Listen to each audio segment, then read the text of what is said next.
Notre Dame now sits as an open wound. Tonight, new images take us inside the 12-hour battle to save the cathedral. Rushing into the danger, firefighters shooting powerful jets of water into the 850-year-old cathedral, a legion descending on the scene, a makeshift command post outside. As this piece of French history burned, the fire department sending up drones for a bird's-eye view. What they saw, the entire roof engulfed. This is what it looked like before. It's nicknamed the Forest, built in the 13th century out of 13,000 trees, now just tinder. For hours it raged as Paris and the world watched.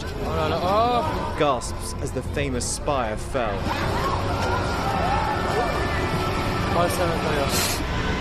Firefighters using water from the river, their hoses trained on the church as day became night. Scaling the scaffolding, the famous gargoyles overhead. Then a robot sent into the cathedral as embers rained on the altar, streams of water launched deep into the pews. Firefighters staring at the smouldering wreckage. This morning, by daylight, a wider view of the destruction inside. You can see firemen are still working to assess the damage, working out if the building is still safe. But all around us here, black ash, a dark memory of what took place last night.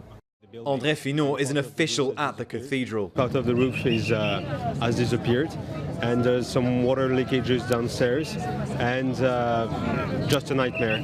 The timeline of the disaster coming into focus. A fire alarm sounding at 6:20 p.m. Inspectors search the building but find nothing. 23 minutes later, another alarm. That time, they see the flames, but it's too late. That 23-minute gap, now part of an investigation authorities say will be long and complex. The cathedral home to a vast collection of Christian treasures, from the immaculate rose windows and its iconic pipe organ to its most sacred relic, the famed crown of thorns, seen in National Geographic's The Story of God with Morgan Freeman. More than 13 million people come here every year, yet only a fraction of them knows that these vaulted ceilings house one of the most precious and closely guarded relics in all Christendom. The crown of thorns. Freeman was granted special access to see the crown up close. This is it. This is it. This is very rare to show it like that. The crown Christians believe Jesus Christ himself wore on the cross. I know you said that if there is a crown of thorns, this is it. Yes. But what if it's not it? Well, if it really touched Christ, of course, it is obvious.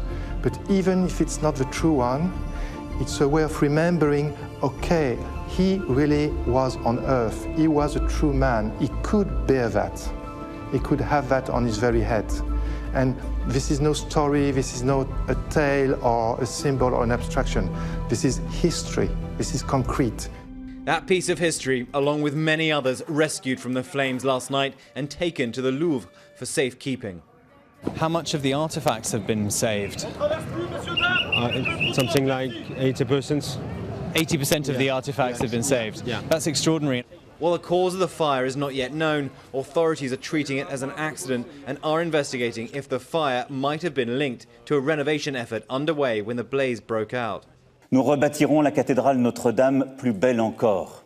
Today, French President Emmanuel Macron vowed to rebuild Notre Dame in 5 years. Donations have been flowing in, now topping hundreds of millions of dollars, much of it coming from wealthy French citizens, many bolstered by the momentum. It gives me hope that we are going to be able to rebuild this cathedral in a full shape. I think that the reconstruction of the cathedral will be a sign of these believers in Jesus Christ. Though some believe it could take much longer, a precise digital replica of the cathedral, captured in 2015, has bolstered hopes for Notre Dame's restoration. There's nothing written about it. Masons never stopped at the end of the day and said, well, I built my cathedral this way because. And so I've been using more sophisticated technology these days to try to get new answers from the buildings.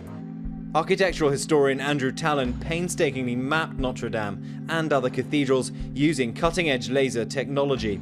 Talon's work will likely prove crucial to any future rebuilding efforts.